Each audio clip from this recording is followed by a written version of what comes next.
Bueno, el tema ya lo conocéis, un tema verdaderamente importante. En la entrevista previa que hemos tenido para ese vídeo más breve, ¿no?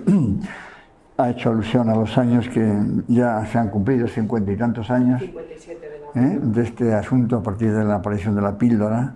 De modo que es un asunto de gran trascendencia que vale la pena tener ideas claras en estos momentos tan confusos, ¿no? Sobre la contracepción de la libertad y el amor a la luz de la doctrina de la Iglesia, nada menos, ¿no? Bueno, Sagrario es doctora en Humanidades y en Ciencias Sociales por la Universidad de Francisco de Vitoria. de Francisco de Vitoria. Perdón, es que las siglas no acababa aquí. Claro. Licenciada en Farmacia por la Universidad de Alcalá de Henares. Máster en Bioética en la Cátedra UNESCO Universidad Rey Juan Carlos. Tiene más de 30 años de experiencia como titular en la farmacia que regenta en Guadalajara, ¿no? Y regentaba. O regentabas. Y codirectora del Laboratorio de Análisis Clínico Dr. Crespo, que eso es tu padre. Hice la especialidad. Es profesora de bioética en esta misma universidad que hemos dicho, Francisco de Vitoria, y es premio Ernestina de Champuncín, año 2017 por la Universidad de Navarra, que a lo mejor luego convendrá explicar un poquito en qué consiste este importante premio relacionado con el feminismo y su tesis doctoral. Es madre de familia y de 4 hijos. Y vamos a escuchar con muchísimo interés.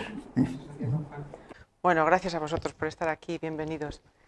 Voy a estructurar la clase, o la sesión, en 2 partes. Primero, la contracepción desde el punto de vista farmacológico. Pasaré un poquito rápido porque igual no me puedo estar en cuestiones muy técnicas porque si no, no me daría tiempo. De todas maneras, el PPT lo voy a dejar aquí, con lo cual lo podéis copiar. No tiene copyright ni nada. Y luego la segunda parte me centraré un poco, mucho, en los métodos de observación natural, fundamentalmente en la antropología, la diferencia entre una cosa y otra, y al final terminaré con unos documentos de la ONU que surgieron, que casi nadie conoce, ¿no?, en torno a los métodos de observación natural, ¿no? Interrumpirme todo lo que queráis, a mí no me descentra nada, o sea que si algo no hay, pum, hablamos y lo hacemos, ¿no? Bueno, pasamos. Esta diapositiva la pongo siempre porque digo, ¿hay alguien que no tenga ombligo? Pues ninguno, todos tenemos ombligo, ¿no? ¿Y por qué pongo esta diapositiva? Pues porque el ombligo nos dice que procedemos de otro, de un padre y de nuestra madre, ¿no? Y además está en el centro del cuerpo, ¿no? Como si separara un poco la parte, digamos, más intangible de la parte más animal, ¿no?, que es la parte de los órganos reproductores, excretor y tal, ¿no? Pero para recordar esto, ¿no?, o sea, que procedemos de otro, que no nos hemos dado la vida a ninguno mismo. Bueno, entonces voy a explicar la objeción de conciencia del farmacéutico, no es que lo tengo en la misma presentación, pero no voy a hablar de esto. Entonces hablaré de la historia de la anticoncepción, los métodos anticonceptivos y los problemas bioéticos y de la diferenciación entre anticonceptivo y aborto. Si voy muy deprisa me paráis, si algo no entendéis, por favor, o sea que no me importa nada. Fijaros, la historia de la anticoncepción hormonal es muy curiosa porque la anticoncepción no se preparó para anticoncepción, sino que realmente lo que se estaba investigando eran unos medicamentos o principios activos para curar patologías ginecológicas, pues de hemorragias, tal. Entonces, este señor, este primero, este más joven, oye, esto no se ve no puedo aquí con esto. Espera que estoy al revés. Mira, este señor es Luis Ernesto Miramontes Cárdenas. Estaba haciendo la tesis doctoral con Carl Djerassi, era su director, y lo que estaban investigando era principios activos para curar patologías, ya está, ¿no? Entonces,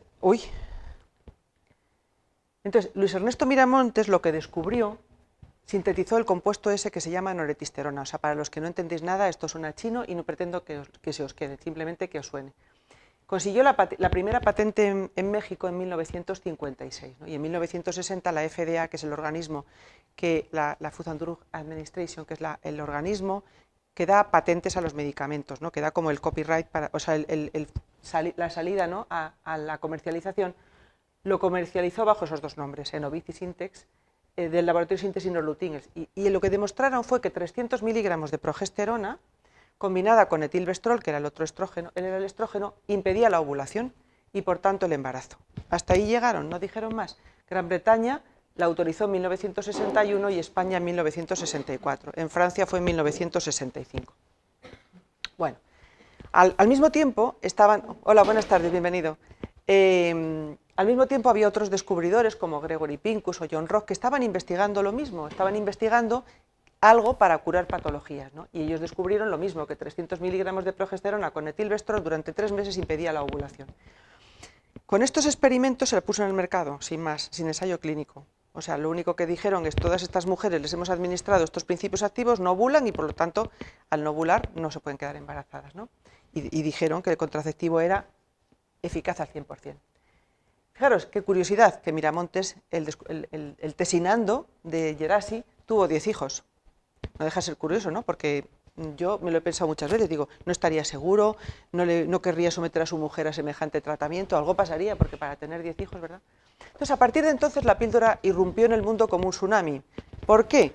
Porque fue un momento como de confluencia de muchas cuestiones históricas. Las feministas las feministas radicales, ¿no? Las de la segunda época, pues estaban intentando la igualdad del hombre y de la mujer y decían que las mujeres y los hombres no éramos iguales por la maternidad. O sea, lo que decían era la maternidad es el obstáculo para que la mujer no pueda ser igual al hombre. Por lo tanto, hicieron de la anticoncepción su reivindicación principal y les vino al pelo los descubrimientos, porque entonces surgió. Por otra parte, en el Concilio Vaticano II también se estaba estudiando el tema, le habían propuesto al Papa que algún método de observación y tal, y para planificar, ¿no? la familia o para espaciar nacimientos, y se filtró a la prensa que el Papa había dicho que sí, y no había sido así. Entonces, fue un totum revolutum, en el que por eso digo que irrumpió como un tsunami, porque confluyeron un montón de cosas que a todo el mundo le vino muy bien, ¿no? Bueno, entonces, ¿qué se entiende por anticoncepción? Pues la acción y el efecto de impedir intencionadamente la concepción entre las relaciones sexuales entre hombre y mujer, ¿no? Y podemos repartirlo en 4 ámbitos, ¿no? La acción o omisión, es decir, hacer algo o omitir, ¿no? Los medios para evitarla, la disposición habitual y la toma de postura ante el control de la natalidad y las teorías malthusianas. Las teorías malthusianas las pongo porque fue otra cuestión histórica. Malthus era un economista que lanzó la idea de que no iba a haber comida suficiente para abastecer al mundo y por lo tanto, como no iba a haber alimentos, o sea que los alimentos crecían, la población crecía en progresión geométrica mientras que los alimentos en aritmética, por lo tanto no íbamos a poder dar de comer a todo el mundo. ¿Qué solución daba la anticoncepción? Paremos el mundo porque si no, no nos vamos a poder comer, ¿no? Ahora se demostró, claro, que no era verdad, que lo que hay es un mal reparto de la riqueza, pero en su momento tuvo una influencia muy grande, ¿no? Ahora podéis volverlo a oír otra vez, las teorías malthusianas están volviendo otra vez a renacer, ¿no? Otra vez a decir, no va a haber dinero, no va a haber comida suficiente para abastecer al mundo entero.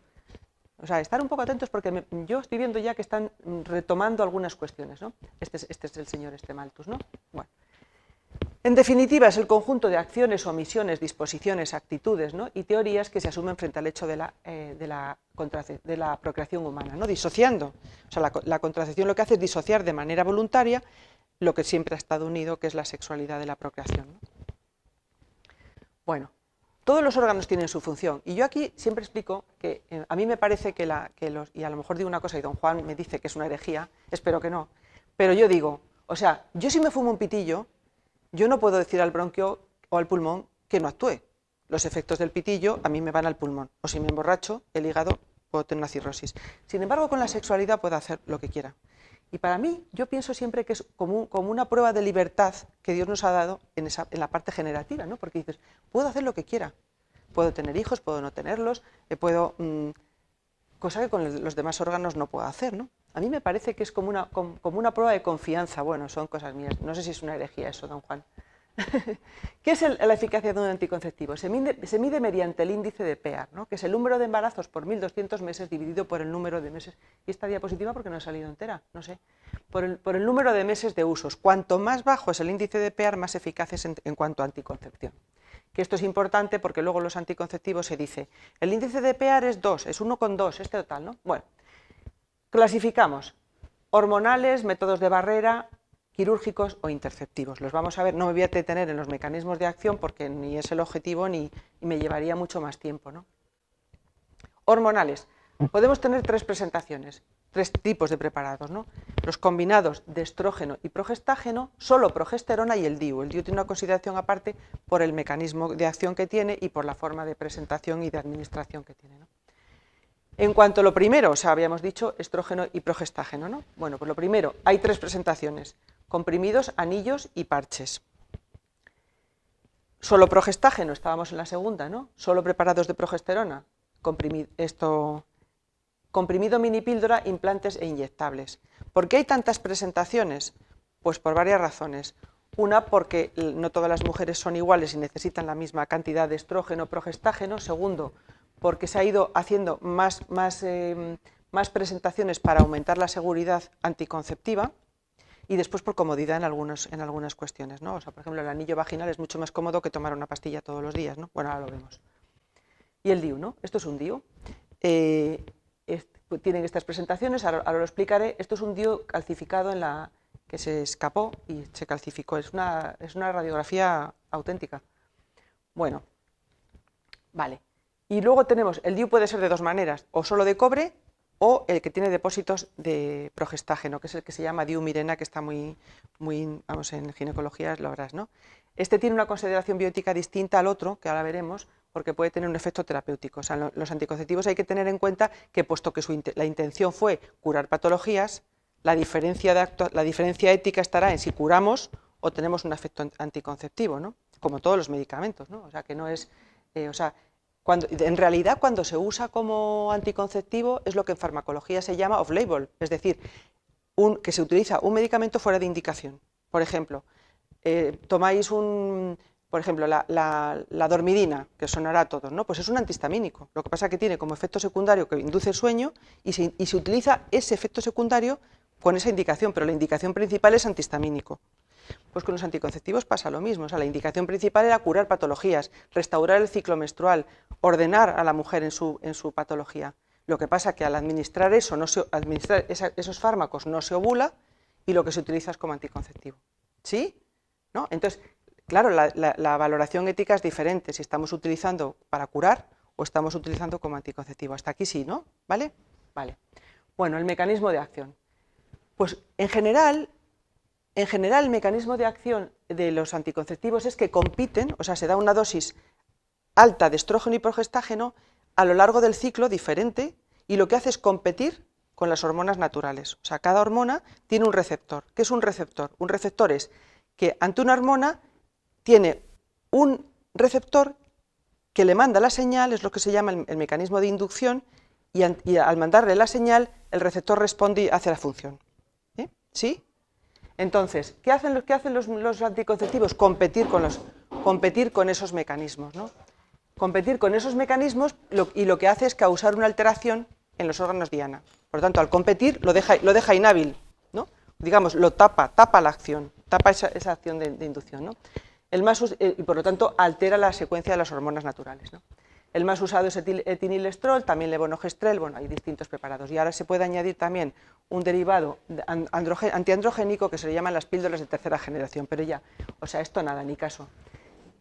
3 presentaciones en el estrógeno y progestágeno: monofásico, bifásica, trifásica, anillos y parches. Bueno, lo primero tiene que ver con como he dicho antes, con las diferentes concentraciones a lo largo del ciclo, pero no me voy a detener en esto. Anillos y parches. El anillo es, el anillo sería esta presentación que ahora explicaré, y el parche que es local, se pone local, ¿no? Bueno, ¿qué he dicho? El mecanismo de acción, lo que hace es, los estrógenos lo que hacen es inhibir la liberación de la folículo estimulina, que es una hormona que es necesaria para que madure el óvulo. Y los progestágenos, o sea, la progesterona, lo que inhibe es la liberación de la luteína y dificulta la ovulación. O sea, que lo que tiene es un doble mecanismo de acción para que no haya ni ovulación y además que tampoco madure en caso de que la hubiera, ¿no? Y además lo que hace es espesar el moco cervical y el crecimiento del endometrio. El crecimiento del endometrio quiere decir que el endometrio, después de la ovulación, en la ovulación lo que hace es prepararse para albergar el embrión, es decir, como para que sea una cuna, ¿no? ¿En qué consiste? En una mayor vascularización y en un aumento también de la mucosa del endometrio, ¿no? Es decir, lo hace rico para que el embrión pueda anidar. Uno de los mecanismos de acción de los anticonceptivos es afinar el endometrio. Por lo tanto, en caso de que hubiera una posible anidación, no le deja anidar, porque no encuentra el hábitat adecuado, ¿no? O sea que tiene varios mecanismos de acción. Bueno, entonces, Hay 4 niveles. Por un lado, inhiben el sistema hipófisis hipotalámico, que es lo que he dicho antes, o sea, inhiben la liberación del óvulo. Por otro, alteran el endometrio uterino, con lo cual el embrión no puede nidar. Por otro lado, altera la composición del moco cervical, que se vuelve hostil a los espermatozoides, de tal manera que los espermatozoides no pueden subir de la vagina a la trompa, que es donde se realiza la fecundación. Y por otro lado, lo que hace es una contractibilidad de las trompas de falopio para expulsar el embrión. Entonces, como veis, entre estos 4 mecanismos hay diferencia. En unos son anticonceptivos y en otros son antiimplantatorios. No es lo mismo un mecanismo que otro. No es lo mismo que impida la ovulación a que no deje anidar, ¿no? Porque en caso de que no dejara anidar sería abortivo, ¿no? Entonces, bueno, la mayoría de los anticonceptivos contienen lo que he dicho ya, ¿no? La diferencia, ¿no? Aquellos compuestos que actúan una vez iniciada la concepción serían abortivos y no anticonceptivos. Entonces aquí, claro, la primera valoración ética ya, ¿con qué anticonceptivo nos movemos, ¿no? Es abortivo, pues el que ocasiona la muerte directa del embrión feto, ¿no? Desde el minuto 1, o sea, aunque fuera desde el minuto 1 de la fecundación, ¿no? Aquí no nos planteamos ninguna historia de si es el día 15 cuando anida, si es el día 3, o sea, desde el minuto 1 hay vida, está demostrado biológicamente que desde el minuto 1 existe vida propia. Fijaros, por ejemplo, en la fase de mórula, que tiene 4 células, se puede hacer un diagnóstico genético prenatal en una técnicas de reproducción asistida. Si con 4 células se puede hacer un diagnóstico prenatal, o sea, ¿quién puede dudar que hay vida? Hay un ADN, hay una, ¿no? Cada célula sabe su función, o sea, bueno, esto lo digo a modo de anécdota para que, bueno, pues para que tengáis también argumentos, ¿no? para esto, ¿no? Bueno, esta frase es mía, el embrión es una persona en edad embrionaria, porque es la realidad, ¿no? El embrión es persona desde el minuto 1, ¿no? Bueno, los efectos secundarios de los anticonceptivos son muchísimos: infarto, microcitosis, colesterol, bueno, microcitosis son hematíes pequeñitos con déficit de hemoglobina, bueno, que transforman, bueno, muchísimos, ¿no? El Nubarrin, que he puesto aquí, esto que es el anillo vaginal, esto se está estudiando la repercusión hormonal en el varón, porque al estar muy cerca de la vagina, parece que puede ceder hormonas en la relación sexual y podría pues el varón absorber esas hormonas, ¿no? Bueno, los efectos secundarios muchísimos, por ejemplo, uno de ellos depresión, cáncer de mama, depresión porque disminuye un neurotransmisor, que es el gamma aminobutírico, el gamma, que es necesario para que la sinapsis se produzca, ¿no? Entonces, bueno, estados depresivos, ya lo he explicado, ¿no? Bueno, efectos secundarios muchísimos que los dejo ahí. Y esto, no quiero nada más que os quedéis con la idea, porque esto es un trabajo científico de un sacerdote de la Santa Croce, que es farmacéutico además, que se llama Pau Agulles, que ha demostrado, estudia mucho el tema de anticoncepción, ¿no? Entonces ha descubierto que el anticonceptivo no es al 100% anticonceptivo, sino que puede haber una tasa de escape de ovulación, que es lo que él llama, ¿no? Que es decir, que a pesar de tomar anticonceptivos se puede ovular, ¿no?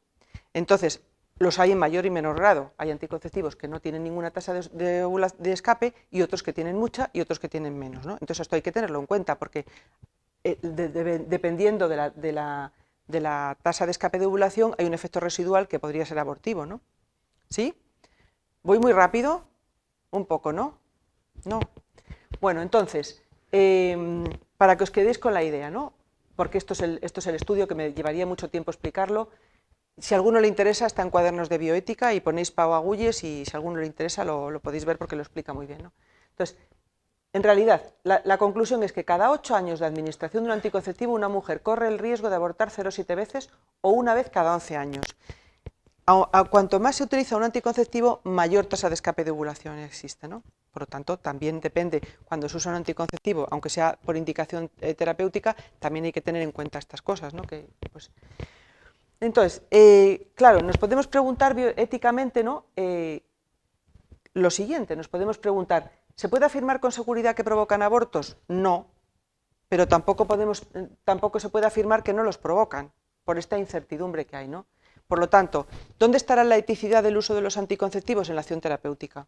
Si es indicado, pues es indicado, como el que se toma, yo qué sé, un ibuprofeno y sabemos que tiene un riesgo de bajar las plaquetas, por ejemplo, ¿no? O sea, bueno, pues es la indicación terapéutica, como en todas las cosas, ¿no?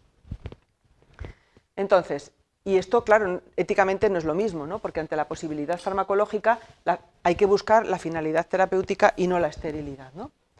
Bueno, por eso que el fin bueno no se alcanza a través de la consecuencia éticamente reprobable. Esto es lo que se llama en bioética el principio del doble efecto, ¿no? Que tenemos que ir buscando lo bueno, que el efecto secundario que no lo queremos, si pudiéramos lo eliminaríamos, pero que, bueno, pues esa consecuencia al fin pues hay que pasarla, ¿no? Luego, los preparados con estrógeno y progestágeno, hay varias presentaciones.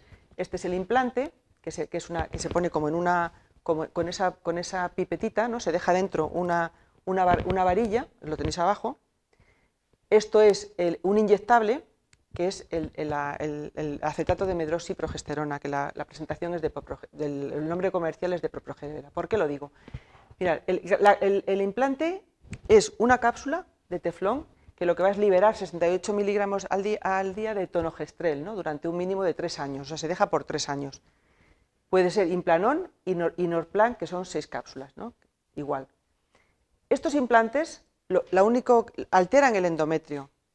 Entonces, si alteran el endometrio, ante cualquier posibilidad de embarazo, hay aborto, ¿no? Entonces, no es lo mismo que una píldora anticonceptiva, que tenemos una posibilidad de 0,8%, tal, ¿no? ¿Por qué se pone? Pues se pone por muchas razones. A veces a mujeres más mayores, a veces por comodidad, porque se pone ya y lo tienes 6 meses y ya no te olvidas, ¿no? Del tal, ¿no? Los inyectables, la única presentación que hay es esta, la de Proprogevera, que se llama, el principio activo es acetato de medroxiprogesterona.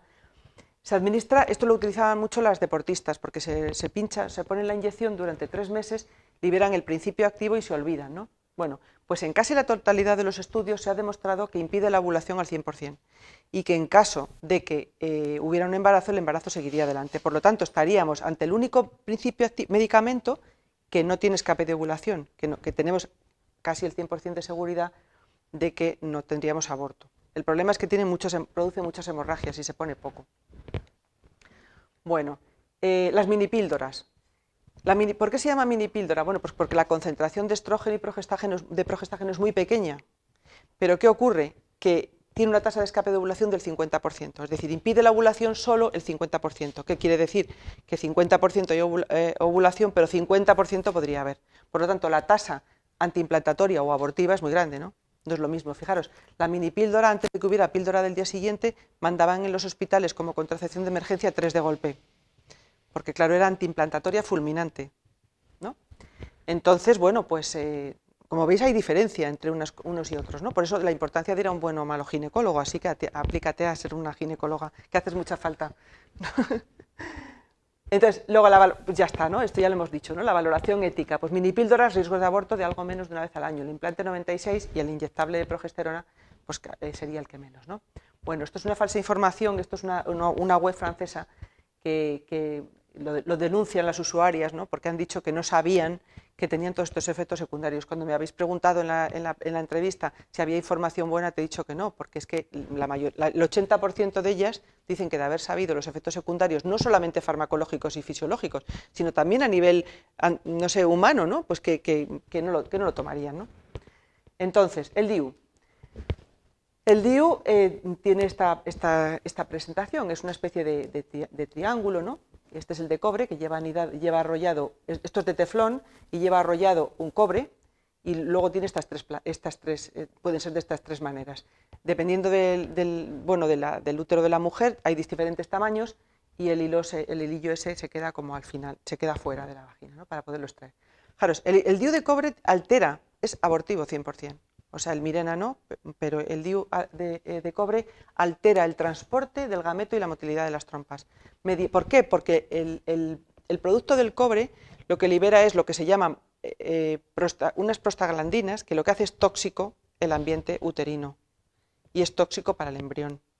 Entonces no le deja anidar, no tiene ningún componente, ningún medicamento, ningún principio activo que pueda evitar la ovulación, que sea anovulatorio. Es simplemente una cosa mecánica, que tiene ese mecanismo, ¿no? de producir toxicidad, y además lo que hace es una contractibilidad de las trompas también para que el embrión vaya saliendo. O sea, entonces, el de cobre es antiimplantatorio. No tiene ninguna indicación terapéutica tampoco, porque estamos viendo que los otros anticonceptivos, a mí no me gusta en realidad llamarles anticonceptivos, porque fijaros, en el vademecum nuestro farmacéutico viene como combinados de estrógeno y progestágeno, en ningún momento viene como anticonceptivos. Luego la contracepción de emergencia viene en un grupo aparte, que es contracepción de emergencia, porque tampoco cura nada. Pero en la farmacología nuestra es combinados de estrógeno y progestágeno. Entonces, o sea, yo como farmacéutica tendría que decir eso, no tendría que decir contraceptivo, ¿no? O sea, pero el DIU de cobre no cura nada, no tiene ninguna indicación, cosa que los otros principios activos estábamos diciendo que podían utilizarse para curar patologías. ¿Voy muy deprisa? Sí, ¿verdad? Un poco. Sí, ¿no? Pero bueno, ¿me seguís o no? Sí, pues es que luego quiero llegar a lo otro, que es lo que me interesa, y entonces por eso quiero correr con esto, ¿no? Bueno, tiene riesgo de embarazo ectópico, ahí tenéis un embarazo ectópico que se aloja el embrión en la trompa y por lo tanto es de urgencia, ¿no? La intervención con la mujer es de urgencia porque si empieza a crecer el embarazo en la trompa, pues explota, ¿no? Y al final la mujer pues se podría morir. Bueno, el mecanismo de acción, ¿no? Es este, ¿no? Produce inflamación tisular porque libera productos tóxicos y por lo tanto es tóxico para el embrión, ¿no? Liberan prostaglandinas que aumentan esto es lo que he explicado ahora, ¿no? ¿Qué quiero poner aquí arriba? Pues esto es un polipéptido, bueno, no hagáis caso, que se llama el índice temprano de embarazo. Este índice temprano de embarazo, cuando se realiza en sangre de mujeres que llevan el DIU, en el 25% de las mujeres se mostró su presencia. ¿Qué quiere decir? Que ovulan. Si se demuestra este índice en sangre de ellas, quiere decir que ovulan. ¿Por qué luego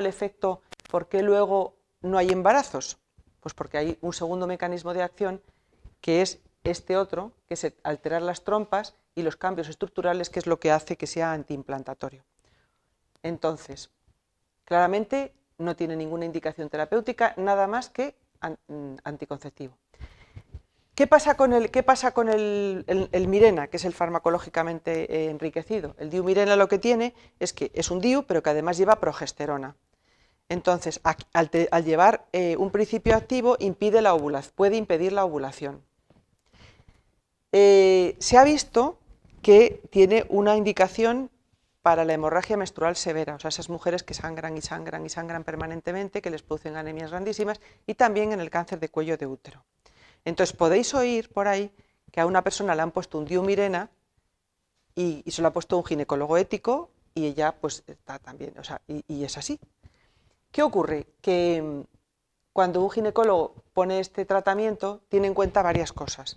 La edad de la mujer, por ejemplo, no es lo mismo poner un DIU Mirena a una mujer de 25 años que a una de 45, porque la ovulación pues, es menor, ¿no?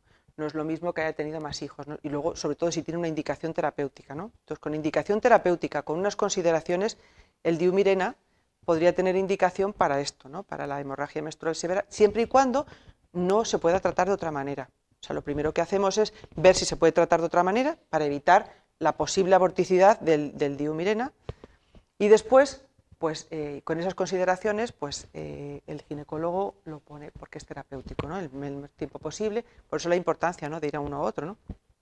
Claro, ¿verdad? ¿Esto está claro? Vale. Bueno, la tasa de escape de ovulación, ya la hemos dicho, cabría esperar un embarazo al año, ¿no? Eso lo podéis ver, es un trabajo muy bonito. Pau Agulles es que investiga muchísimo sobre esto. Bueno, lo que se detecta en clínica, pues ya os he dicho, ¿no? que con el DIU no hay embarazos, por lo tanto, el mecanismo de acción es el antiimplantatorio, ¿no? Bueno, pasamos. También se ha demostrado que este DIU Mirena tiene unas modificaciones en el moco cervical, por lo tanto, lo que haría es no dejar penetrar los espermatozoides para llegar al óvulo, por lo tanto sería más un efecto de barrera que antiimplantatorio, ¿no? O sea que con esos dos mecanismos de acción, jugando con la enfermedad, la edad de la mujer y todo eso, bueno, pues en algunos casos se podría poner como os he dicho, ¿no? Bueno, ya hemos visto la valoración ética, ¿no? Ya hemos dicho que depende del potencial abortivo, ¿no? Luego los mecánicos, pues el preservativo, espermicidas, métodos quirúrgicos, ligadura de trompas, ¿no? Que en realidad es una esterilización. Fijaros, quiero incidir en esto, en el preservativo, porque el preservativo se ha presentado como que es, bueno, como que es no sé, la panacea de la anticoncepción, del control de las ETS, de las enfermedades de transmisión sexual, y resulta que el preservativo no tiene legislación. Entonces, el preservativo es considerado en farmacia como un producto sanitario.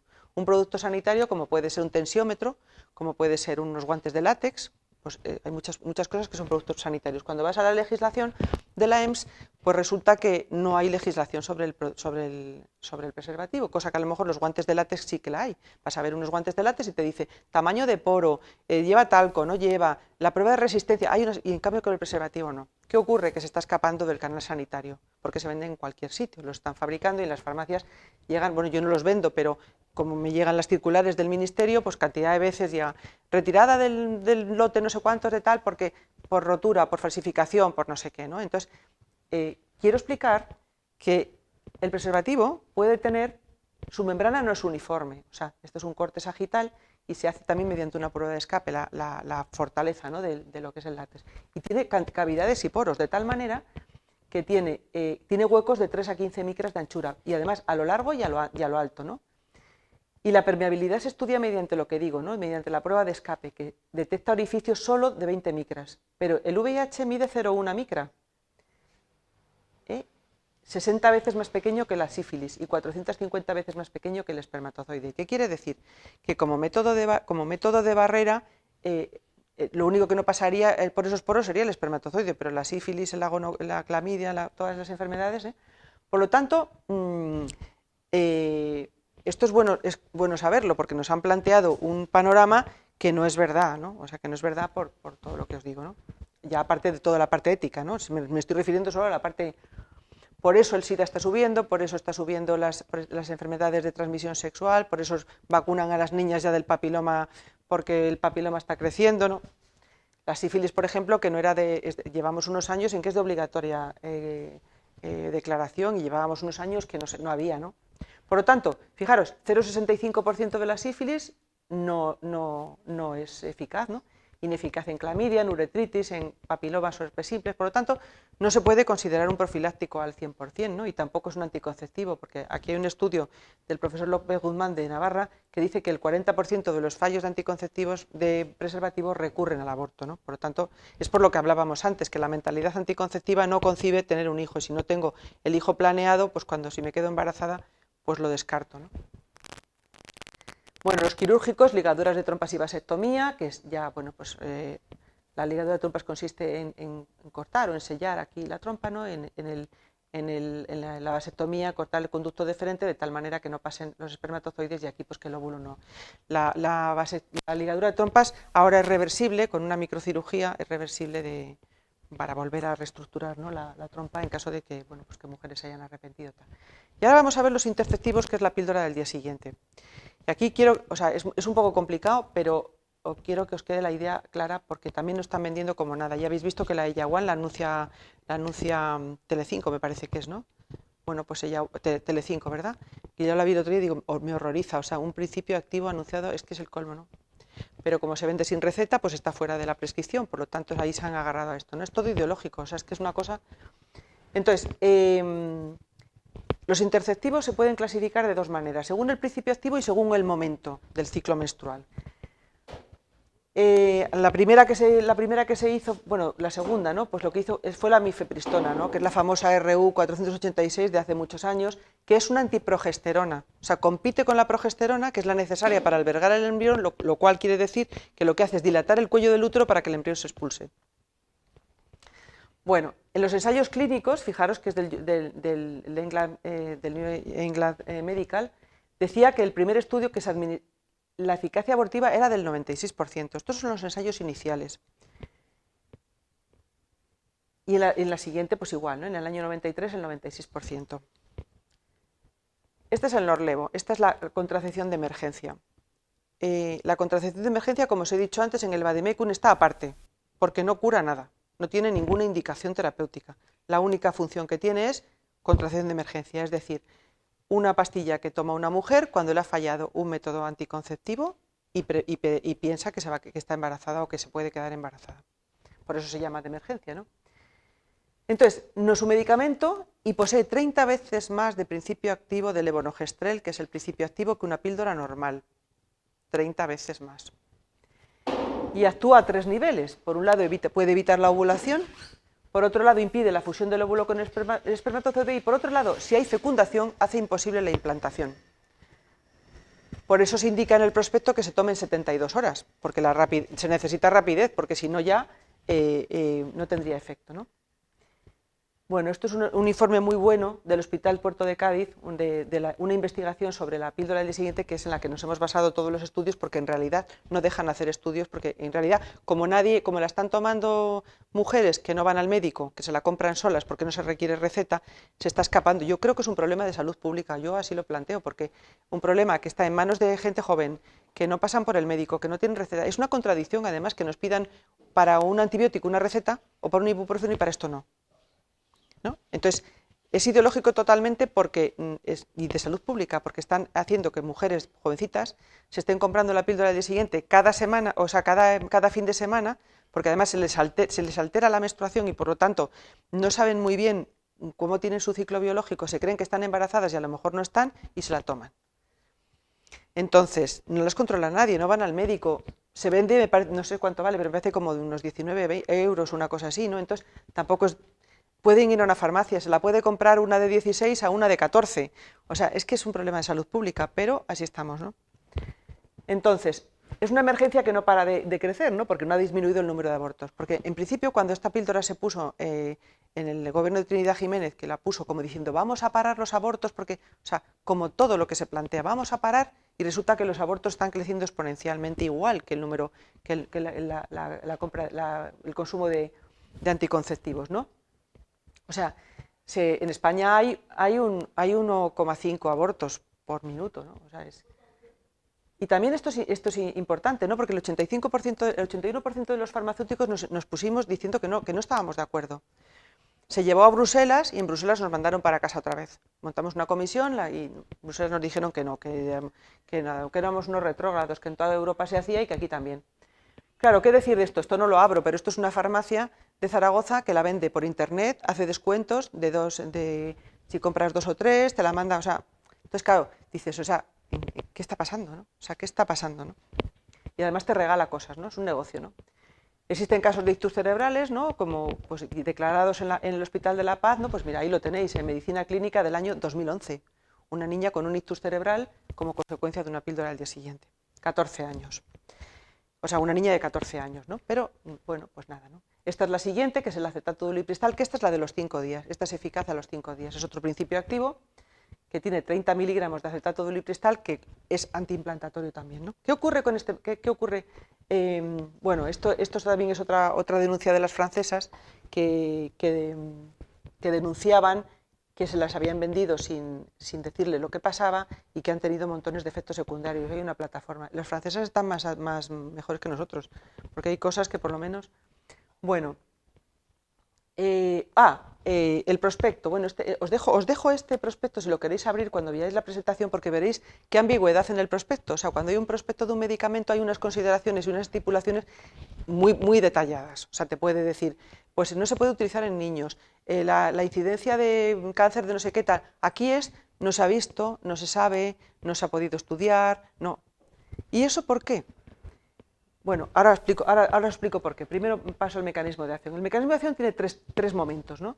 Uno, prefecundación, que lo que hace es inhibir o retrasar la ovulación y altera el endometrio también y espesa el moco cervical. En ese aspecto sería anovulatorio. Por eso podéis encontrar que haya gente que diga, no, es que es anovulatorio. Perdón, es anovulatorio en la fase de prefecundación, pero en la posfecundación altera las trompas y además dificulta el transporte del embrión. Inhibe la ovulación si se administra antes de que el folículo ovárico mida entre 12 y 17 milímetros, ¿no?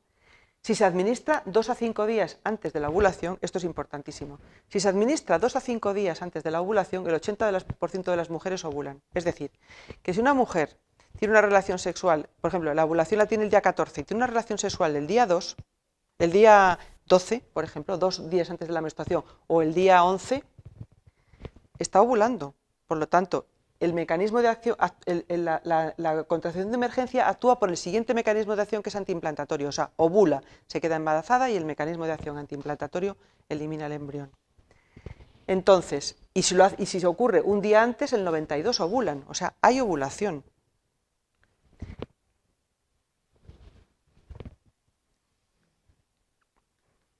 Fijaros, en la fase preovulatoria, o sea, antes de la ovulación, el folículo mide entre 12 y 17 milímetros y en la posovulatoria 18. Un milímetro de diferencia hace que, que este medicamento actúe como anovulatorio o como antiabortivo.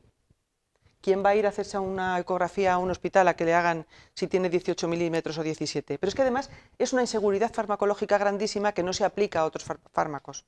O sea, en las farmacias tenemos unas hojas amarillas para comunicar al ministerio efectos secundarios que no vienen en los prospectos y entonces, por ejemplo, el ibuprofeno ahora, a base de que hemos comunicado efectos secundarios en las farmacias, que ha producido gastritis, que ha producido, pues yo qué sé, desprendimientos de retina, hipertensión, a lo mejor no venían especificados en los prospectos, la agencia ha tomado una determinación, pero la ha incluido en el prospecto. Sin embargo, en esto, pues no se sabe por qué, bueno, sí se sabe por qué, ya podéis intuir lo que hay detrás de todo esto, ¿no? Pues una ideología, una manera de, no sé, de destruir al hombre, a la mujer, no sé, un paso más, ¿no? a la contracepción, ¿no?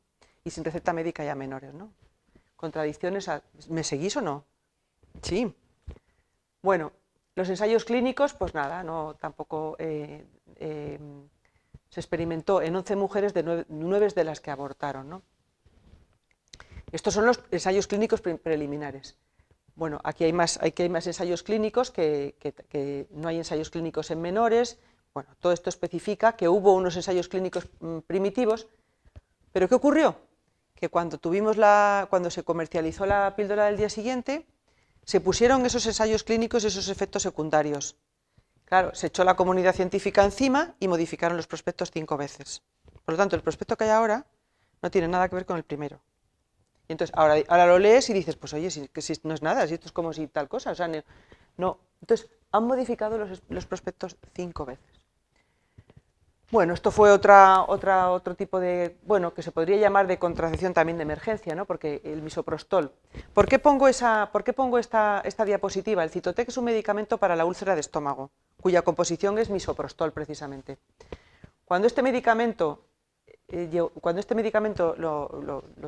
tenemos en la farmacia porque es para úlceras de estómago, la agencia mandó una circular diciendo, por favor, no vendáis este medicamento sin receta porque es abortivo. Misoprostol. Y resulta que el misoprostol se está utilizando como en la píldora al día siguiente también, ¿no? O sea, entonces, ¿veis qué contradicciones hay? Y por eso digo que es ideológico, no sé. Y luego la vacuna beta-HCG, que es lo que hace es induce la formación de anticuerpos, ¿no? Para contrarrestar la hormona beta-HCG, que es la que se instaura en el embarazo. Bueno, aquí es más la falsedad de las informaciones, ¿no? El número de píldoras del día siguiente no para de aumentar, o sea, el consumo es grandísimo, cada vez se vende más, ¿no? El número de abortos cada vez mayor. A nivel farmacológico no se entiende lo que acabábamos de decir. En España cada 5 minutos hay un aborto, ¿no? Entonces, el planteamiento, por eso antes cuando me preguntabais, ¿por qué es necesario hablar de anticoncepción? Pues porque estamos viendo que lo que se planteó en un principio como liberación de la mujer, como fantástico, ¿qué está ocurriendo, ¿no? O sea, tenemos que reflexionar si este descubrimiento tan grande, ¿no? Pues al final ha dado buen resultado, ¿no? Las cifras de aborto las tenéis aquí, ¿no? Fijaros lo que decía Gerasi. ¿Os acordáis que era el director de tesis de Miramontes, del de los 10 hijos, ¿no? Pues fijaros lo que decía, y además está documentado, en el Journal Molecular Biology del 2002. Dice, ni en mis sueños más salvajes tuve en mente el control de la natalidad con mi investigación. Los últimos avances en tecnologías contraceptivas y reproductivas han suscitado claramente multitud de problemas inquietantes que quisiera apartar de mi vida. Pero esto ya no es posible, el genio se ha escapado de la botella. ¿No? Entonces, bueno, pues el investigador. Entonces ahora vamos a ver lo bonito, que es donde yo quería llegar, ¿no? ¿Cómo vamos? ¿Mal? No, un poco mal, ¿no? Un poco mal. Vamos a ver un poco los métodos de reconocimiento de fertilidad. Los explicaré un poquito rápido porque esto necesita un estudio, o sea, un aprendizaje y pues eso, una escuela, ¿no? Pero lo vamos a explicar un poco rápido porque donde yo quiero llegar, ¿no? La ovulación es el momento en el que, aquí tenéis un link, cuando tengáis los apuntes, ya veréis que es muy bonito, es una película sobre qué es la ovulación a nivel de 3D y lo explica muy bien, ¿no? La ovulación es el momento en el que se desprende el óvulo del ovario y a los 14 días la mujer tiene la menstruación. Este sería un ciclo menstrual en el cual este sería el momento del sangrado, a partir del día 8 sería el periodo fértil, que es el periodo ovulatorio, y después pasamos a un periodo infértil, ¿no? En este proceso fisiológico tan bonito, porque ya veis la de cosas bonitas que hay, ¿no?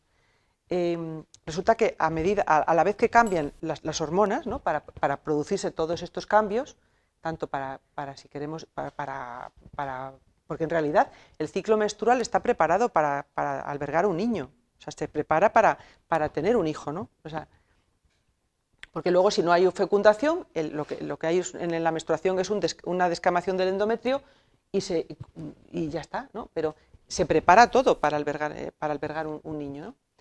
Entonces, a la vez que hay esos cambios fisiológicos de hormonas, que es lo que he explicado antes de la LH, de la FSH y tal, hay unos signos corporales que la mujer puede reconocer, ¿no? Como es, por ejemplo, el cambio en la temperatura, el moco cervical cambia, la altura del cuello del útero, cambia la saliva, además también puede haber más cansancio, dolor ovárico. Bueno, estos últimos síntomas son más inespecíficos y depende de las mujeres, hay mujeres que lo tienen y no, pero lo que no cambia nunca es la temperatura, el moco, la altura, la saliva, tal. Ya veréis qué bonito es. Entonces, eso sería, ¿no? Pues el día 1 es el día del sangrado, el día 14 el de la ovulación, que sería la fase folicular, y después una fase desde la ovulación hasta la menstruación. En un ciclo de 28 días pasan otros 14 días. Este periodo es el que puede ser variable. A lo mejor hay mujeres que tienen unas veces un ciclo de 33 días, otras de 28. Lo que siempre es 14 es de la ovulación a la menstruación. Esto sería una gráfica de temperatura basal. ¿Por qué pongo esto? Porque la temperatura cambia con arreglo a lo que acabamos de explicar. O sea, por ejemplo, si el día de sangrado la mujer tiene 36,3, la temperatura va bajando y el día de la ovulación baja drásticamente. Dura unos 2 o 3 días, empieza a subir y cuando ha pasado la ovulación sube, para luego bajar otra vez el día del inicio del sangrado. Esto se realiza con un termómetro de temperatura basal, que es un termómetro especial, que tiene una graduación más grande para poder identificar esas pequeñas décimas que cambian. La temperatura basal se realiza después de haber dormido 5 horas sin moverse de la cama, ¿no? Bueno, ¿qué ocurre con el moco cervical? El moco cervical es diferente también, es diferente dependiendo del momento de la ovulación o de la no ovulación, ¿no? El moco cervical de la ovulación es muy alargado, muy filante, muy transparente, con la finalidad de que los espermatozoides corran por ahí, porque va para poder fecundar en la ovulación. Cuando la ovulación ha pasado, el moco cervical se hace más espeso, más denso, ¿no?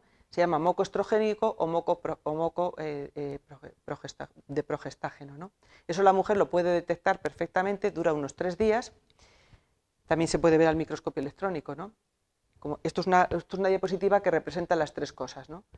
La temperatura, el moco y luego la altura del cuello. La altura del cuello, en el momento fértil, el cuello del útero está más alto. ¿Para qué? Para dejar más canal para que los espermatozoides corran con más facilidad, ¿no? y el cuello del útero baja un poquito cuando en el momento infértil, ¿no? Y la mujer lo puede reconocer también de manera,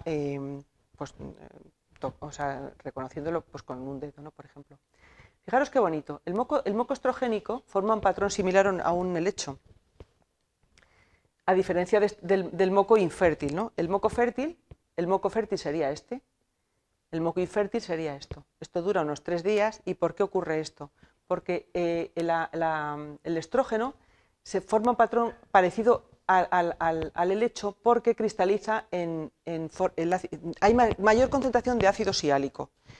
Y el ácido siálico cristaliza en forma de helecho. Es lo que, por ejemplo, ocurre cuando dejamos un vasito de agua con un sal y se evapora y ves el cristal en el agua, en el vaso, pues cristaliza en esa forma. Una vez que ha pasado, esto se ve perfectamente en un microscopio a 20 aumentos, y sin inmersión ni nada, se ve directamente. Entonces, una vez que ha pasado la ovulación, este helecho desaparece. Y es debido a la influencia de la progesterona. Lo mismo ocurre en la saliva. Poniendo una gota de saliva en un portaobjetos en el microscopio se ve exactamente igual. Se ve en el momento fértil se ve los helechos y una vez que ha pasado la ovulación se ve que ha desaparecido, ¿no? O sea, no me digáis que no es bonito. Temperatura, hormonas, altura del cuello de útero, moco cervical, saliva, o sea, un montón de cosas que la mujer puede percibir. Esto, a ver, lo estoy explicando muy rápido, es cuestión de un poco de aprendizaje y de entrenamiento, ¿no? Hay que aprender un poquito y reconocerlo, ¿no? La altura del cuello del útero ya lo he explicado, ¿no? Que es lo mismo. ¿Por qué ocurre esto? Ya lo acabo de explicar, ¿no? Que los estrógenos aumentan la concentración de cloro y sodio. En el momento de la ovulación la mujer tiene una retención salina, se encuentra más hinchada, ¿no? Aumenta eso y favorece la viscosidad, ¿no? Bueno, otras técnicas para detectar la ovulación, pues el Clear-Blue, por ejemplo, es un método por cromatografía parecido a las pruebas de embarazo, en las que se detecta la LH, la hormona luteína, perdón, y bueno, pues es una prueba parecida a las pruebas de embarazo, ¿no? Para detectarlo. También hay monitores de ciclotest de la ovulación, es decir, estos monitores lo que se basan es en la temperatura basal y se toma a la mujer la temperatura basal con esta sonda durante unos minutos que el aparatito pita. Esto es un microprocesador, los datos se van acumulando a un USB y aquí va dando las señales, aparte de la temperatura, si el día es fértil o infértil, ¿no? Con estos monitores lo que hay que tener, saber que es un microprocesador y que si un día nos tomamos la temperatura con fiebre, pues le estamos dando un dato falso, ¿no? Y interpretaría que ha pasado la ovulación. Hay otro modelo también que es el ciclotest MyWay, que además se le puede añadir los datos de la temperatura, del moco cervical y de la saliva, ¿no? Con lo cual tenemos un dato más para acotar, ¿no? Bueno. Estos son, el Cicles también, que es una aplicación de iPad y de iPhone, que a lo mejor lo sabéis también, ¿no? Que te va permitiendo cosas. Todo esto es bueno para una mujer para conocer su proceso fisiológico, ¿no? Hay asociaciones también, bueno. Claro, equívocos y errores sobre la eficacia, porque en los métodos de reconocimiento de la fertilidad se les acusa de que son ineficaces. Claro, hay que aprenderlos, lógicamente. Para tomar una pastilla no hace falta ninguna instrucción, y en cambio esto sí. Pero la mujer, si a las mujeres se les enseñara desde pequeñas, lo que a mí, mi madre es matrona y a mí mi madre me enseñó esto muy pequeña. Entonces, quiero decir que es cuestión de aprendizaje como otras cosas, ¿no? También dicen, por ejemplo, que no son demandados por la población y que no se tiene interés, pero en salud pública hay un axioma que dice que la oferta sanitaria crea la demanda. Claro, si no se ofrece en sanidad nadie lo va a pedir, ¿no? Entonces, y también dicen que es imposible utilizarlos por el esfuerzo que supone de llevar unos días de incontinencia, porque siempre, si se utilizan lógicamente para planificar una familia, que hay unos días en los que si uno no ha decidido, con fundamento y con motivos, ¿no?, que tiene que retrasar unos nacimientos, pues efectivamente hay unos días que no se pueden tener relaciones sexuales porque no te quedes embarazada, pero ya habéis visto que tampoco son tantos y además, no sé, que el esfuerzo tampoco, no os cuesta esfuerzo estar aquí. O sea, yo siempre digo lo mismo, no cuesta esfuerzo subir a esquiar, que te levantas a las 5 de la mañana, cargas los esquís, te pones unas botas incómodas, comes de bocadillo, pasas frío, la ventisca, que no sé qué, que no sé cuántos, te subes al telesilla, o sea, 1000 cosas, ¿no? Entonces, hay veces que se sobrevalora esto, o sea, que es como que no podemos, pero si estamos haciendo cosas, no sé, miles de cosas, ¿no? Las mujeres, fijaros, el láser, no sé qué, miles de cosas que hacemos aquí para... Entonces, vamos de que nos quedan unas pocas, sí, pero bueno, quiero acabar. Quería explicar las 3 antropologías que existen sobre la educación sexual ahora, ¿no? Pues podemos tener la permisiva, ¿no?, que es una que propone un estilo de vida en el que todo vale, ¿no?, todo basado en el placer y en el hedonismo. La naturalista, que es esta, en la que dicen que solamente existe algo que podemos experimentar, por lo tanto estaríamos en un relativismo, en algo que basado en la mayoría, ¿no? Y bueno, cada cual que opine lo que quiera. Y luego la antropología personalista, ¿no?, que es la única que interpreta todos los elementos de la sexualidad humana de una manera armónica, ¿no?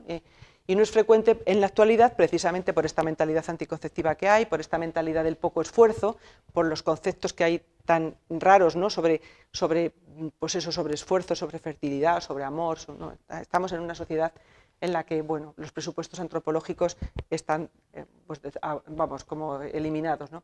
¿En qué se basa? Pues se basa en eso, ¿no?, en una antropología sexual, en que es integral, ¿no? La sexualidad humana es un todo, no podemos poner ahora sí y ahora no, o sea, el cuerpo sí, pero la reproducción no, o no. Entonces, se basa también en una apuesta unida, ¿no?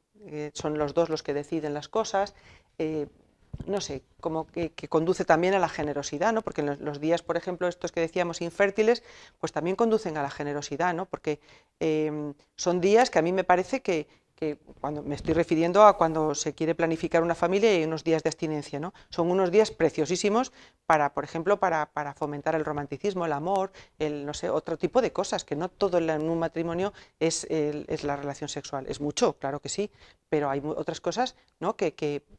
Porque muchas veces falla eso, el romanticismo, los detalles, el pensar en el otro, ¿no? El pudor, por ejemplo, ¿no? Pues en una época difícil o en unos días de abstinencia, pues a lo mejor la mujer tiene que guardar un poquito el pudor, ¿no? Porque sabe, pues a lo mejor que su marido se dispara un poco, ¿no? Bueno, pues eso es querer, ¿no? Eso es querer de verdad, ¿no? El saber que tengo al otro. Bueno, el reconocimiento de la fertilidad no puede enseñar más que el alfabeto de lo que tenemos o sea, la gramática de nuestro cuerpo, ¿no? Y por lo tanto no es los nacimientos de los hijos, ni se refiere únicamente a un método justificado y aceptado por la Iglesia. O sea, no es la contraposición entre lo natural y lo artificial. Por eso a mí no me gusta hablar de métodos, como dicen, métodos anticonceptivos naturales, o no sé cómo dice la gente, no, es métodos de observación, es aprovechar lo que la naturaleza nos ha puesto, lo que Dios nos ha puesto. O sea, Dios ha pensado tanto en las mujeres que ha dicho, no pueden estar embarazadas a todas horas, pero se tienen que querer. Entonces ha puesto unos días en los cuales, bueno, pues la mujer sabiéndolo, pues puede hacer, pues quedarse embarazada. También vale para lo contrario, o sea, una persona que sea estéril, pues también sabiendo cuándo es su ovulación, puede tener ese reconocimiento, ¿no? Porque es que la fertilidad es una dimensión de la persona, ¿no? Y otra cosa muy importante es que hay una voluntad procreadora o no procreadora, pero no antiunitiva o antiprocreadora, ¿no? Porque en los métodos estos de observación la relación sexual es normal, no hay ninguna barrera, ¿no? Y tampoco está pensando en no procrear, porque hay una cosa que me parece a mí que en los métodos estos de observación, cuando alguien siempre hay como la posibilidad de me puedo quedar embarazada, por lo tanto siempre piensas en el tercero, que es el hijo, ¿no? Y por lo tanto me parece a mí que es como un don que Dios nos ha puesto, ¿no? en el corazón de cada uno, ¿no? Como un derecho, como una libertad, como una posibilidad de colaborar con una creación, ¿no? Por eso no son métodos anticonceptivos naturales, ¿no? Porque entonces lo que se distrae de lo esencial, no es otra cosa. Luego favorece la relación de íntimas, ¿no? Y en consecuencia engrandece, porque además ese esfuerzo, siempre el esfuerzo y la posibilidad de estar pensando en el otro, eso aumenta el amor. O sea, aumenta el amor porque lo que no aumenta el amor es esa unilateralidad, ¿no? De decir, bueno, yo me tomo el anticonceptivo y tú al margen, ¿no? Y a mí me da igual porque tú ya te tomas tú esto, ya, ¿no? O sea, creo que hay muchos fracasos matrimoniales por esta cuestión, ¿eh? No sé, me atrevería a decir que conozco más matrimonios separados por anticonceptivos que por matrimonios que viven la antropología del amor, ¿no? Luego, en ninguna otra ocasión, hay una, como diría, como la unión de las células germinales, ¿no? Del hombre y de la mujer, ¿no? En el acto conyugal, ¿no? Es la máxima expresión, ¿no? De donación, ¿no? Claro, cuando se ven privadas artificialmente, pues claro, se convierten en una gran mentira, ¿no? Porque es un utilitarismo. Juan Pablo II, ya sabéis, ¿no? Pues los podéis estudiar toda la antropología de Juan Pablo II y es inagotable, o sea, siempre que la lees siempre encuentras cosas nuevas, ¿no? Fijaros qué cosa más bonita, ¿no? Decía, la creación como un don, ¿no? La afectividad se pone al servicio del don mutuo y al servicio de la vocación en común, es decir, cada uno de nosotros tenemos un plan divino, a la que tenemos que dar respuesta. Estamos en el mundo para algo, no estamos aquí por generación espontánea y para luego morirnos, ¿no? Tenemos algo que hacer, ¿no? Y el cuerpo es el testigo de la creación. Dice, Adán conoció a Eva y al conocerla generó el primer hijo. Y Eva dijo, he recibido un hijo con la ayuda de Dios. Y en la palabra conocer, él explica que no es solamente que yo te conozco a ti, sino que conocer tiene una implicación también en la relación sexual, porque cuando uno conoce en la relación sexual a la persona, la conoce entera, de cuerpo y espíritu, ¿no? Fijaros, Nietzsche decía que, claro, nada sospechoso de religión, pues que cuando te planteabas si te ibas a casar con una mujer, decías, ¿podrás conversar con esta mujer todos los días de tu vida? Claro, tú analizas conversar es conocer, conversar es compartir planes, proyectos, intimidad. No decía, podrás tener relaciones con esta mujer, no, ni te vas a comer, no, conocer, o sea, conversar, ¿no? O sea, el conocimiento, la palabra conocer tiene mucho que ver, ¿no? La Virgen también dijo, ¿no? No conozco varón. Y luego me parece esto muy bonito, ¿no? Amar es entender la razón por la que el otro ha sido creado, que dice Spema, ¿no? O sea, la razón para la que el otro, o sea, ¿para qué ha sido creado? Cuando yo tengo delante de mí a mi marido, que es esa persona única e irrepetible que existe en el mundo, ¿no? Y sé que tiene una misión, la dignidad de esa persona es grandísima, por lo tanto, tengo que colaborar para ayudarle a hacer esa misión también, ¿no? Y el matrimonio pues está para eso, ¿no? Y esto es muy bonito, porque lo oí el otro día en una conferencia, que os he puesto el link ahí porque es de 1 hora, pero merece la pena, del profesor Granados de la Universidad de Navarra, que hablaba del amor humano, que me pareció súper bonita. Dice, en la unión conyugal se da un conocimiento del otro pleno a través de la corporalidad. La unión conyugal pone al hombre y a la mujer en ese preciso lugar en el que ellos han sido engendrados. Hay un sentido virginal de la unión conyugal, pues al unirse se refieren al Creador, porque se unen al lugar donde han sido engendrados. Esto tiene la fuerza de conocer la razón por la que el otro ha sido creado. Que volvemos a la definición de amar es entender la razón por la que el otro ha sido creado, ¿no? Súper bonito, ¿no? Os dejo, como ahí tengo la... Anda, Entonces yo pensaba que podemos ver al otro, en la pareja de novios y en el matrimonio, ¿no?, como una obra de arte, porque cada uno somos una creación única de Dios, ¿no? Entonces, lo convierte al otro en un incunable. O sea, ¿qué haríamos si tuviéramos una obra de arte en casa? Si tuviéramos un cuadro, pues cuidarlo, mimarlo, ¿no? Entonces, os pongo ahí ese libro del Taller de l'Orfebre, que es muy bonito, del Papa, de Karol Wojtyla, cuando era todavía Karol, ¿no?, que es una poesía de lo más amorosa y bonita, y la portada es el matrimonio Arnolfini, ¿no?, de Van Dyck. Este libro me parece precioso también, Dolores Franco de Marías. Esto también procede de la colección Ernestina de Champusín, es el segundo premio de la colección, y entonces habla de la mujer, o sea, es una tesis doctoral, pero es librito, lo han sacado en librito. Entonces, habla a morir de lo que es un matrimonio, los dos universitarios, los dos en la universidad, que tienen hijos, cómo él le ayuda a ella a que siga escribiendo mientras tiene los hijos. Y llega a decir él que habitaba en su alma. Dice Marías, de ella, que es su mujer, dice, yo habitaba en el alma de Dolores. A mí me parece que eso es volver al cantar de los cantares, ¿no? Buscaré al que ama mi alma, ¿no? Porque es habitar en el alma de tu mujer, o sea, es que tiene mucho enjundio, ¿no? O sea, nada que ver con estas antropologías pues, de ahora, ¿no? Que no, esos son amores verdaderos, ¿no? Aquí os dejo un libro también, cómo el mundo occidental perdió realmente a Dios, que es como realmente, a partir de la anticoncepción precisamente, empezaron todo el mundo a borrar a Dios, ¿no? Y en el momento en que se borra a Dios, pues borramos muchas cosas, ¿no? Porque no tiene sentido, o sea, no ves al otro como lo estamos hablando con esa antropología, no le vemos con una misión, no vemos la finalidad de tener hijos, no vemos muchas cosas, porque nos quedamos a tabla rasa, ¿no? Y ese link es el que os decía, ¿no?, de volver a Eros sus alas, el cuerpo de la búsqueda de Dios. Dura 1 hora y merece la pena que lo veáis, porque es muy bonito, es una conferencia magnífica. Bueno, y luego os pongo otros 2. Este es muy interesante, Adán y Eva después de la píldora, que son paradojas, porque en realidad después de la revolución sexual, como estamos viendo, hay cantidad de paradojas, de contradicciones, de cosas que ella llega a decir que la mujer no es más feliz, y es la realidad, ¿no? O sea que... Y luego este es muy bueno también, de Gabriela Kubi, la revolución sexual global, que explican lo mismo, son todos desde la píldora hasta ahora qué ha ocurrido, ¿no? Y por qué no... En consecuencia, pues no sé, Tomás Melendo dice que cuando se utilizan anticonceptivos es como decirle al otro te quiero, pero te quiero estéril, es decir, quiero una parte de ti, pero no la otra, ¿no? ¿Qué me interesa? Pues la utilitarista, ¿no?, la que me da placer, la que me da gusto, pero lo demás no me interesa, lo que te pase, no me interesa para nada tu parte antropológica, ¿no? Entonces, ¿por qué son éticos? Pues porque no dañan el cuerpo, porque las decisiones se toman en conjunto, ¿no?, porque es contrario al individualismo, porque favorece un montón de virtudes. O sea, los métodos naturales, esta fundamentación antropológica que estamos haciendo de la fertilidad, crecemos en virtudes, porque crecemos en fortaleza, crecemos en caridad, crecemos en justicia, crecemos en amor al otro, en respeto, en un montón de cosas que nos pasan desapercibidas, pero que a la hora de hacerlas, ¿no?, y de repetirlas, al final aumenta el amor, ¿no? Y además, pues es lo que decía antes, ¿no?, todo este entrenamiento pues es bueno también, porque imaginar pues una enfermedad que viene, pues dejaríamos a nuestro marido o nuestra mujer por una enfermedad de que no pudiéramos tener relaciones sexuales, o en la vejez. No, todos tenemos abuelos de 90 y tantos años profundamente enamorados, ¿no? Y dices, ¿y estos? O sea, ahora no tienen relaciones sexuales, se quieren ellos porque son ellos y porque no hay nadie más en el mundo que ellos, ¿no? O sea, qué bueno que tú existas, ¿no? Es la razón de mi vida, ¿no?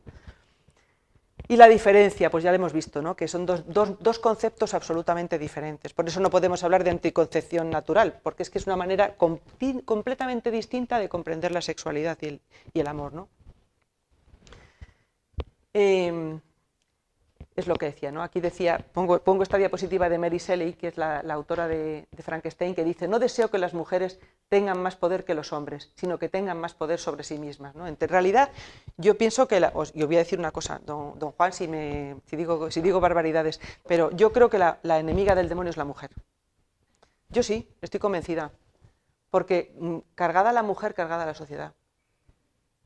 Entonces creo que todas las cuestiones van en torno a nosotras, ¿no?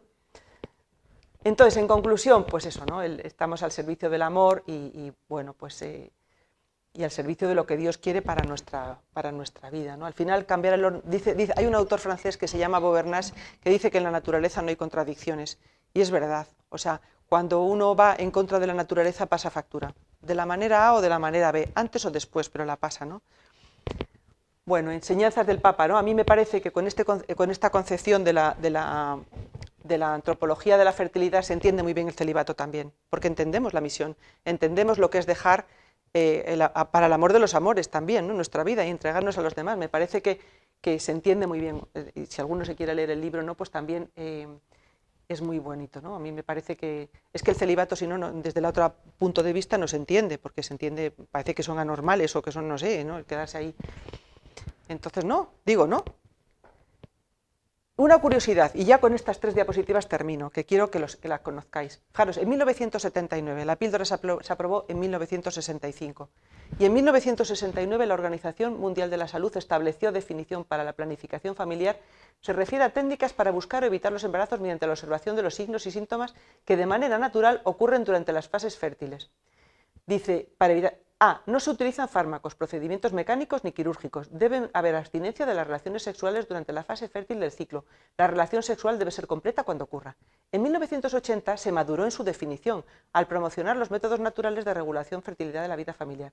Se apoya en 3 conceptos, pero complementarios. Es un medio que utilizan las parejas para la observación de los signos y síntomas de las fases fértiles e infértiles del ciclo menstrual con el propósito de programar la relación sexual según su deseo de evitar o tener un embarazo. Constituye una forma de vida que requiere la abstinencia sexual temporal, elegida libremente por la pareja para alcanzar la familia proyectada y enriquecer su sexualidad, así como el diálogo conyugal.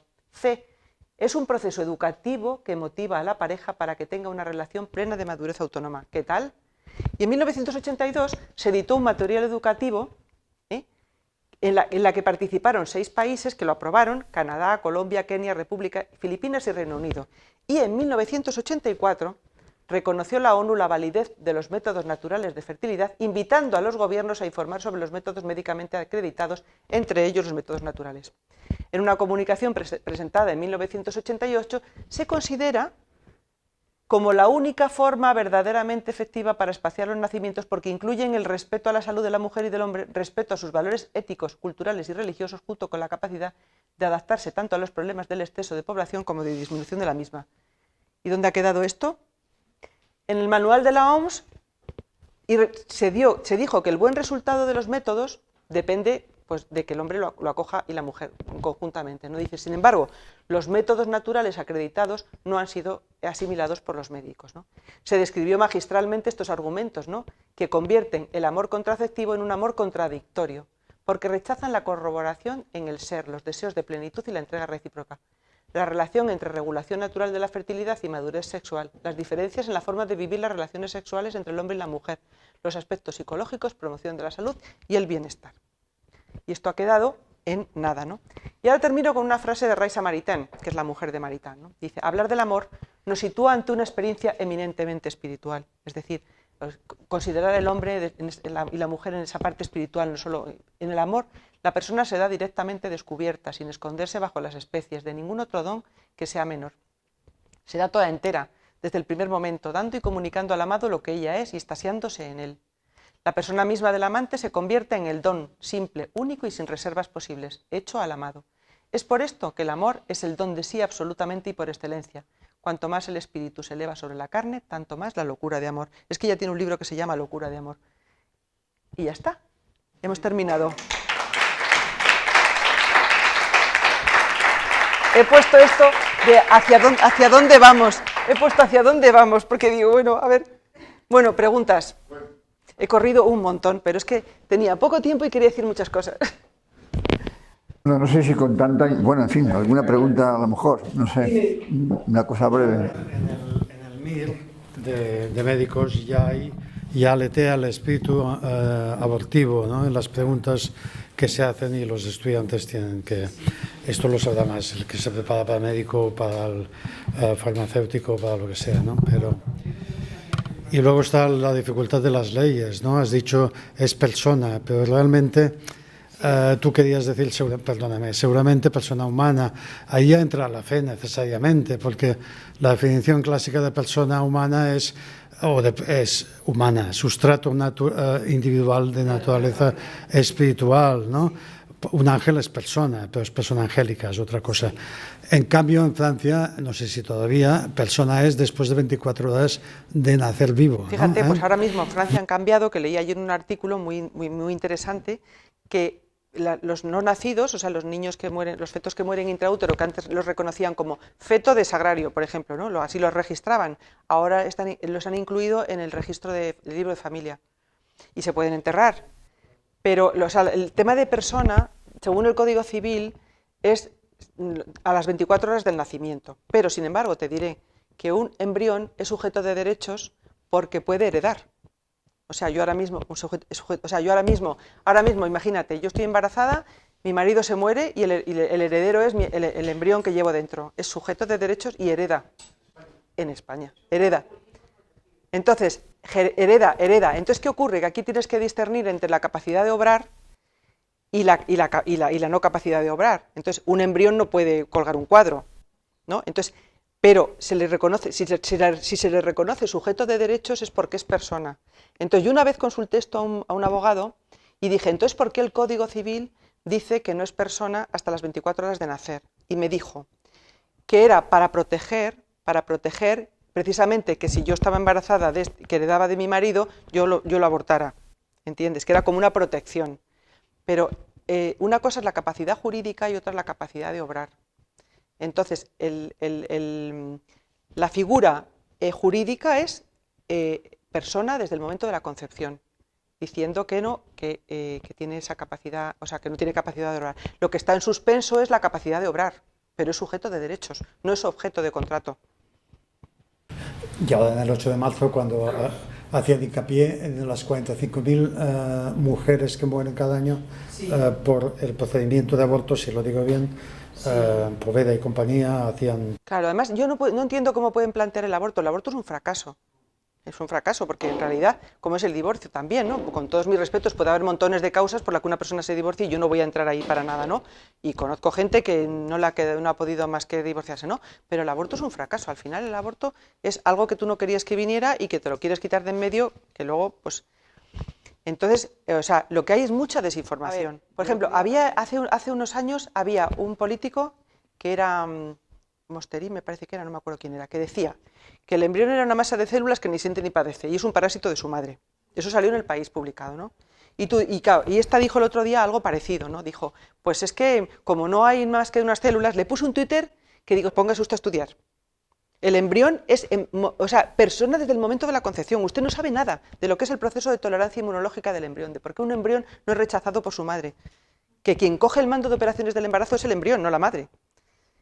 O sea, que se puede saber un ADN, que se puede hacer un diagnóstico genético prenatal, que por qué se fecunda un óvulo y un espermatozoide determinado. Hay un sistema de llave y cerradura de 2 proteínas y que el punto donde entra el espermatozoide al óvulo marca los ejes de simetría de quién somos cada uno de nosotros. O sea, si yo tengo la cabeza aquí y los pies aquí, es porque el punto donde entró el espermatozoide de mi padre al óvulo de mi madre marcó esos ejes de simetría. O sea, es que hay cosas tan maravillosas que es que se les puede callar la boca a montones de veces. Pero por eso tenemos que hablar, por eso decía antes lo del silencio, o sea, hay que hablar porque la ciencia demuestra las cosas. Hace 50 años o 60 años, o en época, yo qué sé, en el siglo XIV, pues ¿qué se veía? Pues que tras una relación sexual la mujer engordaba y a los 9 meses tenía un niño, no se sabía que había. Pero es que ahora con los conocimientos científicos que hay, es de analfabetos el decir eso. Es de analfabetos, es decir lo contrario de la ciencia, y es ideológico totalmente, y confundir a la gente, ¿no? Entonces, yo, por ejemplo, en clase, cuando explico estas cosas, cuando explico el embrión, que me detengo mucho en todos los procesos y tal, pues claro, la gente vienen tan ideologizados a veces que me dicen, es verdad lo que dices, pero no estoy de acuerdo. Y digo, pero vamos a ver, si te estoy diciendo esto, o sea, ya, entonces, ¿no estás de acuerdo? ¿Por qué? Porque no te conviene, porque te interpela tu vida, porque te estoy diciendo algo que a ti te interpela porque no te conviene, pero tú le discutes al profesor de orgánica si no sé, si el ciclo del estrógeno está bien o que no le discutes, ¿no? Entonces, vienen muy ideologizados, ¿no? Entonces, yo creo que hace falta muchísima formación, pero desde que son así de pequeños, o sea, porque es que vienen no solamente sin formar, sino mal formados, ¿no? Entonces, yo solamente os pediría, ¿no? Pues no sé, que os forméis bien y que habléis, y que os metáis donde sea, pero con mucha ciencia, porque la ciencia calla a la gente. ¿Eh? Bueno, claro que sí. Pero tú piensa también, que a un juez, ¿qué le plantean? Si a un juez le plantean que el embrión es una masa de células que ni siente ni padece y no sabe una palabra de biología, ni lo que es una célula, pues al final, a ver, tiene obligación de formarse, ¿no? Y están ideologizados igual, porque están plegados a todo esto, ¿no? Pero también habrá que explicarle las cosas bien, ¿no? Entonces, no sé, bueno. Muy bien. Bueno, no hay más. Que es muy tarde. Nada, muchas gracias.